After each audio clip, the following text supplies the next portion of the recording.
Hello student, मैं आपकी teacher प्रेरणा सक्सेना। आज हम कक्षा 7 हिंदी मीडियम का विज्ञान का पाठ 3 पढ़ने जा रहे हैं। रीडिंग करेंगे उसकी और मैं आपको समझाती जाऊंगी, तो आप अपनी बुक अपने सामने ही रखिए और मेरे साथ साथ बुक के चैप्टर को रीड करिए। चैप्टर का नाम है अम्ल, क्षार तथा लवण। पार्ट 3 अम्ल, क्षार तथा लवण, एसिड, बेस एंड सॉल्ट। ठीक है, तो अब अपन पहले पढ़ते हैं अम्ल के बारे में। वे पदार्थ जो स्वाद में खट्टे होते हैं अम्ल कहलाते हैं। जो खट्टे पदार्थ होते हैं वो क्या कहलाते हैं? अम्ल कहलाते हैं। प्रायः दही, इमली, नींबू, कच्चा आम, करोदा, टमाटर, सिरका आदि पदार्थ स्वाद में खट्टे होते हैं क्योंकि इनमें अम्ल पाया जाता है। ये खट्टे क्यों होते हैं? क्योंकि इनमें अम्ल पदार्थ जो होता है वो पाया जाता है। अम्ल शब्द लैटिन भाषा के शब्द एसिड से लिया गया है, जिसका अर्थ है खट्टा। लगभग सभी वस्तुएं, सभी धातुएं एवं अधातुएं ऑक्सीजन के साथ संयोग करके अपना ऑक्साइड बनाती हैं। किस तरह? सोडियम और ऑक्सीजन परस्पर संयोग द्वारा सोडियम ऑक्साइड बनता है। ठीक है। दूसरा है ऑक्सीजन के साथ संयोग करके सल्फर डाइऑक्साइड बनाती है। मैग्नीशियम के साथ संयोग करके ऑक्सीजन मैग्नीशियम ऑक्साइड बनाती है। ठीक है, आओ करके देखें। अब इसमें करके देखेंगे कि कैसे क्या बनता है। एक चम्मच में सल्फर का थोड़ा सा चूर्ण लेकर इसे बर्नर की लो पर गर्म करते हैं। जो सल्फर का जो चूर्ण होता है, चूर्ण, उसे लेकर बर्नर में गर्म करते हैं। सल्फर जलने लगती है। जलते हुए सल्फर को ऑक्सीजन के भरे गैस जार के अंदर ले जाइए तथा जार के मुंह को हल्का सा ढक लीजिए। सल्फर ऑक्सीजन के साथ अभिक्रिया करके सल्फर डाइऑक्साइड का निर्माण करता है या बनाता है। इसका सफ़ेद धुआं समस्त जार में भर जाएगा। चम्मच को बाहर निकालकर गैस जार के मुंह को ढक्कन से पूरी तरह बंद कर दीजिए। ठीक है, गैस जार में थोड़ा सा जल रखिए। सल्फर डाइऑक्साइड जल में घुलकर सल्फ्यूरिक अम्ल बनाती है। ठीक है, कुछ ऑक्साइड जल में घुलनशील होते हैं। अधातुओं के ऑक्साइड जल में घुलकर अम्ल बनाते हैं। उदाहरण के लिए परियोजना 1 द्वारा आप यह जान सकते हैं कि सल्फर डाइऑक्साइड जल में घुलकर सल्फ्यूरस ऑक्साइड बनता है। ठीक है, ये एक जो उदाहरण है उसके द्वारा अपन जान सकते हैं। अम्लों के प्रकार, अब ये कितने प्रकार के होते हैं वो बताया है इसमें। अम्ल 2 प्रकार के होते हैं। कार्बनिक अम्ल, कुछ फलों और खाद्य पदार्थों का स्वाद खट्टा होता है क्योंकि इनमें प्राकृतिक अम्ल विद्यमान होते हैं। इन अम्लों को कार्बनिक अम्ल कहते हैं। जिनमें प्राकृतिक अम्ल मौजूद होता है उसे क्या कहते हैं? कार्बनिक अम्ल कहते हैं। कार्बनिक अम्लों के कुछ उदाहरण निम्नलिखित हैं। एसिटिक एसिड, ये इसका सूत्र दिया है CH3COOH यानी सिरका। नेक्स्ट पेज पर आते हैं। साइट्रिक एसिड, नींबू, संतरा, अंगूर। टाइटेरिक एसिड, इमली, आंवला आदि। ऑक्जेलिक एसिड, टमाटर। लैक्टिक एसिड, फटा हुआ दूध। एक्स कार्बनिक एसिड, विटामिन सी। अब नंबर 2 दूसरे अम्ल का नाम है अकार्बनिक अथवा खनिज अम्ल। रसायनज्ञों ने प्रयोगशाला, जो रासायनिक हैं जो खोज करते हैं, उन्होंने प्रयोगशालाओं, अनुसंधानशालाओं में तथा उद्योगों में प्रयोग करने के लिए बहुत से अम्लों का निर्माण किया है। चूँकि ये अम्ल खनिज तत्वों से बनाए जाते हैं अतः इन्हें खनिज अथवा अकार्बनिक अम्ल कहते हैं। कुछ प्रमुख अकार्बनिक अम्लों के नाम और संकेत दिए हैं। सल्फ्यूरिक एसिड, गंधक का अम्ल, H2SO4।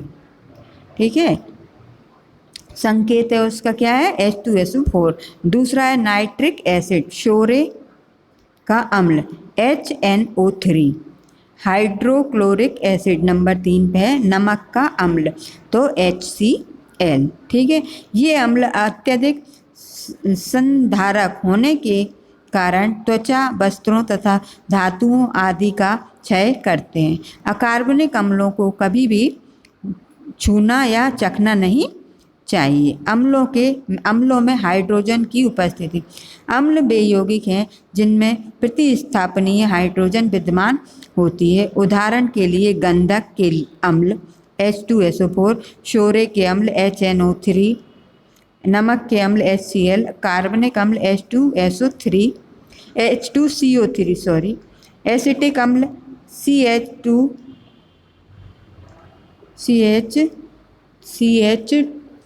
एक मिनट क्या दिया है CH3COOH, ठीक है ना। अम्लों के गुण। सभी अम्ल स्वाद में खट्टे होते हैं। सभी अम्ल नीले लिटमस पेपर को लाल कर देते हैं। सभी अम्ल जल के साथ क्रिया करके हाइड्रोनियम आयन तथा अम्लीय मूलक बनाते हैं। अम्ल धातुओं के साथ अभिक्रिया करके लवण तथा हाइड्रोजन गैस बनाते हैं। ये दिए हुए इस तरह से बन रहे हैं। अब आते हैं अपन नेक्स्ट पेज पर। ये बनाए गए हैं, इसमें क्रिया विधि दी है तो जो आप पढ़ सकते हैं। केवल कार्बनिक एसिड धातुओं के साथ अभिक्रिया नहीं करते, ठीक है ना। अम्ल कार्बोनेट्स एवं बाइकार्बोनेट्स के साथ अभिक्रिया करके कार्बन डाइऑक्साइड गैस बनाते हैं। ये बनी हुई हैं, इनको आप देख लीजिए। धातु कार्बोनेट्स तथा अम्ल के मध्य की क्रिया का उपयोग सोडा अम्ल अग्निनाशक यंत्र में किया जाता है। इन यंत्रों में अम्ल सोडियम कार्बोनेट के साथ अभिक्रिया करके लवण जल तथा कार्बन डाइऑक्साइड का निर्माण करता है। यह कार्बन डाइऑक्साइड गैस आग बुझाने के काम में आती है। कार्बोनेट्स तथा बाइकार्बोनेट्स में अम्ल मिलाने से कार्बन डाइऑक्साइड की उत्पत्ति के कारण तेज आग दिखाई देने लगती है। सांद्र तथा तनु अम्ल, ठीक है ना। अब इस पे आते हैं। कुछ अम्लों में जल की मात्रा बहुत कम होती है तथा कुछ उनका प्रभाव बहुत प्रबल होता है। अम्ल की मात्रा तो कम होती है लेकिन उसका जो प्रभाव रहता है वो प्रबल रहता है। ये अम्ल सांद्र अम्ल कहलाते हैं। सांद्र अम्ल को धीरे धीरे जल में मिलाने से इसकी तीव्रता कम हो जाती है।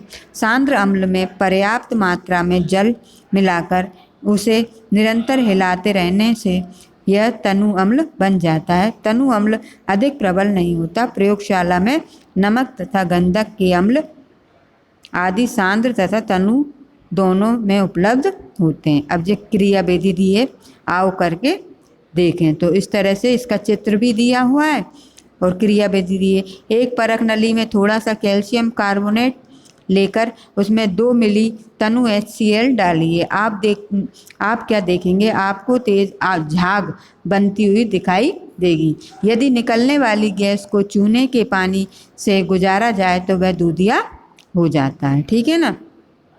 क्या कैल्शियम कार्बोनेट में तनु जो है वो HCl डालें तो वो झाग देने लगती, झाग बनती दिखाई देती है। जो गैस चूने के पानी से गुजार देते हैं उस गैस को तो वह दूधिया मतलब दूध जैसा रंग दिखाई देता है, दूधिया हो जाती है। इससे सिद्ध होता है कि निकलने वाली गैस कार्बन डाइऑक्साइड है। CaCO3 plus 2HCl arrow CaCl2 plus H2O plus CO3।